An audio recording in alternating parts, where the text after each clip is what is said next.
আমি চলে যাব দেশে, যা থাকে কপালে। একটি মাত্র ঘোষণা, আর তাতে আবারও তোলপাড় বাংলাদেশের রাজনৈতিক অঙ্গন। সমর্থকদের মধ্যে নতুন আশা, বিরোধীদের মধ্যে নতুন প্রশ্ন, আর সাধারণ মানুষের মনে একটাই কৌতূহল, সত্যি কি দেশে ফিরছেন শেখ হাসিনা? প্রায় 2 বছর ধরে দেশের বাইরে অবস্থান করছেন সাবেক এই প্রধানমন্ত্রী। তার বিরুদ্ধে রয়েছে একাধিক আইনি প্রক্রিয়া। রাজনৈতিক বাস্তবতাও আগের মতো নেই। এমন পরিস্থিতিতে হঠাৎ করেই তিনি ঘোষণা দিলেন, আমি এ বছরই দেশে ফিরব। এই বক্তব্য প্রকাশের পর থেকে দেশ জুড়ে শুরু হয়েছে তুমুল আলোচনা ও নানা বিশ্লেষণ। কিন্তু প্রশ্ন হলো, এই ঘোষণা কি শুধুই রাজনৈতিক বার্তা, নাকি সত্যি দেশে ফেরার প্রস্তুতি সম্পন্ন? যদি তিনি ফিরতে চান, তাহলে কি কি বাধা সামনে আসতে পারে? বর্তমান সরকার কি অবস্থান নিতে পারে? আজকের ভিডিওতে আমরা বর্তমান বাস্তবতার আলোকে খুঁজে বের করার চেষ্টা করব শেখ হাসিনার এই ঘোষণার পেছনের প্রকৃত তাৎপর্য কি, এবং এই বছর দেশে ফেরতা কতটা সম্ভব। বাংলাদেশের রাজনীতিতে শেখ হাসিনা এমন একটি নাম, যাকে ঘিরে সমর্থন এবং বিরোধিতা দুই তীব্র। দীর্ঘ সময় রাষ্ট্র পরিচালনার পর 2024 সালে ছাত্র আন্দোলনের মধ্য দিয়ে তার ক্ষমতা থেকে সরে যাওয়া দেশের ইতিহাসের একটি বড় ঘটনা হিসেবে বিবেচিত হয়। তিনি দেশ ছেড়ে ভারতে অবস্থান নেন। এরপর থেকে দেশের রাজনীতিতে তার প্রত্যাবর্তন নিয়ে নানা আলোচনা শুরু হয়। প্রথম দিকে ধারণা করা হচ্ছিল হয়তো তিনি দীর্ঘ সময় দেশের বাইরে থাকবেন। আবার কেউ কেউ বলছিলেন পরিস্থিতি স্বাভাবিক হলেই তিনি ফিরে আসবেন। কিন্তু কোনো পক্ষই নিশ্চিত করে কিছু বলতে পারেনি। এর মধ্যে সাম্প্রতিক এক বক্তব্যে শেখ হাসিনা নিজেই ঘোষণা দিয়েছেন তিনি চলতি বছরের মধ্যে বাংলাদেশে ফিরবেন। এই একটি বাক্যই আবার নতুন করে আলোচনার কেন্দ্রবিন্দুতে নিয়ে এসেছে তাকে। তার এই ঘোষণার পর সামাজিক যোগাযোগ মাধ্যম, টেলিভিশন টক শো এবং রাজনীতি অঙ্গনে শুরু হয়েছে তুমুল আলোচনা।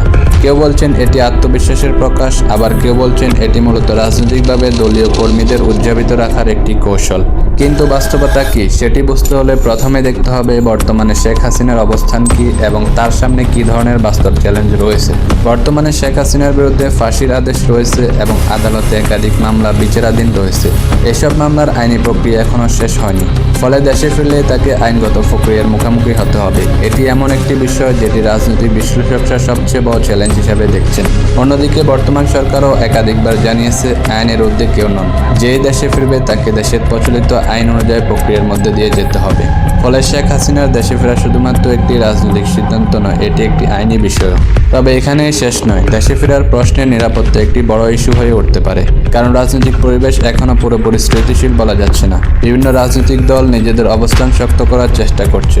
এমন পরিস্থিতিতে সাবেক প্রধানমন্ত্রীর প্রত্যাবর্তন নতুন রাজনৈতিক উত্তেজনারও কারণ হতে পারে।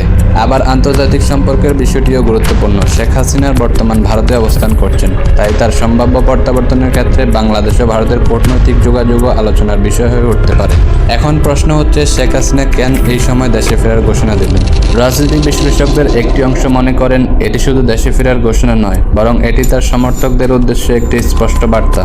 তিনি বোঝাতে চাইছেন যে তিনি এখনও সক্রিয় আছেন এবং রাজনীতি থেকে সরে যাননি। বিশেষ করে আওয়ামী লীগের নেতাকর্মীদের জন্য এই বক্তব্য মানসিকভাবে গুরুত্বপূর্ণ হতে পারে। দীর্ঘদিন নেতৃত্বকে দেশের বাইরে দেখার পর অনেক কর্মীর মধ্যে অনিশ্চয়তা তৈরি হয়েছিল। সেই অবস্থায় এই ঘোষণা তাদের নতুন করে সংগঠিত হওয়ার অনুপ্রেরণা দিতে পারে।